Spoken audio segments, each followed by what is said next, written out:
I hope, where I see, it's not that universalism does not mean, oh, we are all together, one big family. I hate this, what I call UNESCO universalism. Those disgusting books published decades ago on world culture, and every culture is beautiful in its own way. No, every culture is horrible in its own way. Every culture has, how to say, dead bodies in its closet. So I will tell you my experience, which I think, at least conceptually, shows the way. Derrida, among others, told me this wonderful he uses it somewhere, but it circulates in my journal, this wonderful Jewish joke, which I think applies ideally. I will try to answer you what is false universalism.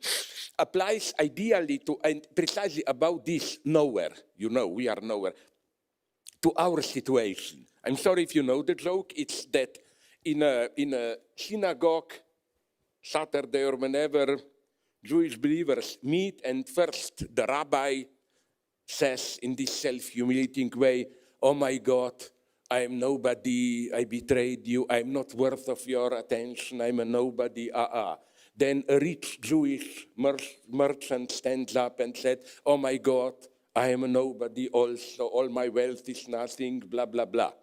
Then a poor Jew stands up and says, my God, I'm also a nobody. And then the rich, it doesn't matter whom, one of the two rich ones stabs the other and says, but who is this guy? He just thinks that he can be a nobody like us or whatever, I had exactly the same experience in a debate in Vereinigten Staaten where it was about multiculturalism and so on. And I warn you, there are now many very intelligent black theorists. They don't buy this bullshit, identity politics, whatever. They are very intelligent, some of them even Hegelians. And one of them told me this experience. I was there. It was this multicultural, and these white liberals, one after the other, said, oh, Eurocentrism, we are responsible of everything, we are bad, we cannot be blah, blah, blah.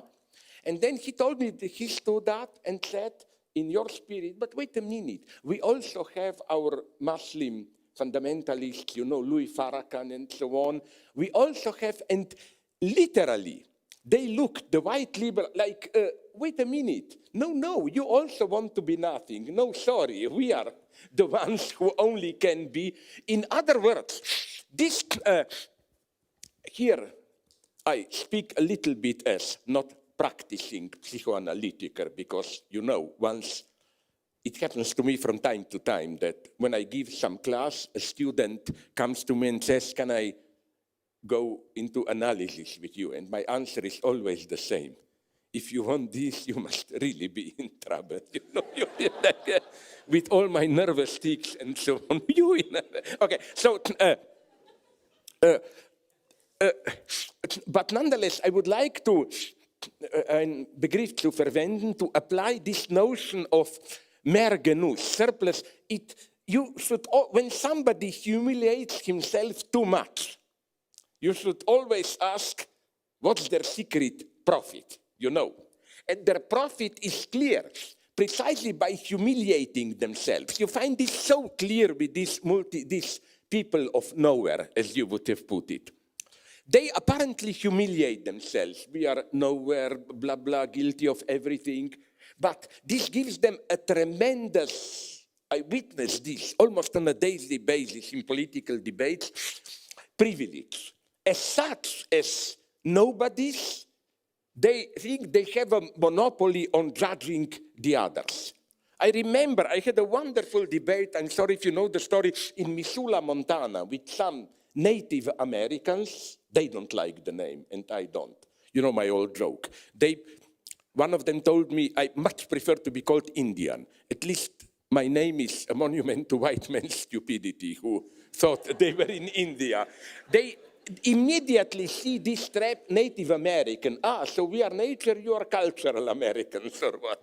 So how this apparent self-humiliation reserves to you this position of 0 point, you are above all particular identities, you are...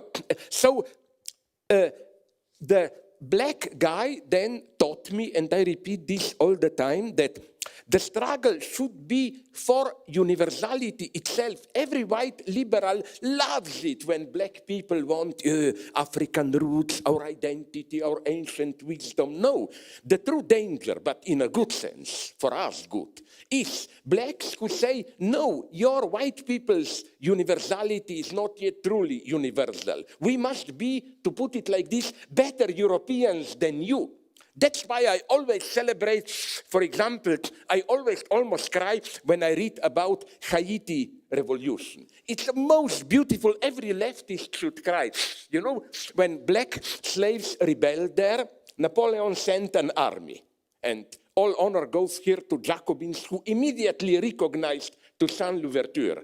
Napoleon sent an army, killed them all, and then the French army approached the slave army, and they thought they heard some songs from the black army, and they thought it must be some primitive African tribal songs, and they got shocked when they approached it.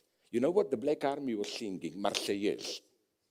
And all honor goes here, because I didn't say many good things, to Polish regiment who changed sides. Said, oh, sorry, maybe we are right. Fighting on the...